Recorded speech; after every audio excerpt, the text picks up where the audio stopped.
11 сентябр сафари кории президенти ҷумҳурии Тоҷикистон пешвои миллат муҳтарам Эмомалӣ Раҳмон дар ноҳияи Нуробод идома ёфт.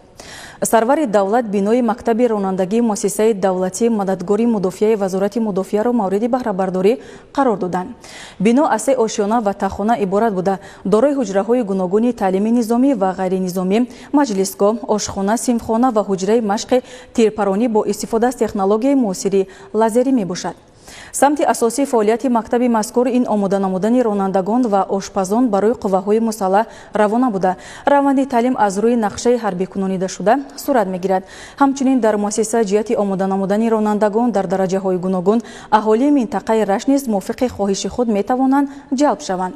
раванди таълим бо истифода аз нақлиёти сабукрав, боркаш, дастгоҳи махсус бо компютер, муҷаҳҳаз ва аёниятҳои дигар сурат мегирад. дар бинои мазкур ҳамчунин кумитаи ноҳиявии ташкилоти мададгори мудофиаи ноҳияи Нуробод ҷойгир аст. дар муассиса мувофиқи талаботи раванди таълим то 15 нафар корманд ҷалб мешаванд. Президенти кишвар муҳтарам Эмомалӣ Раҳмон таъкид намуданд ки омӯзгорон дар раванди таълим серталаб бошанд.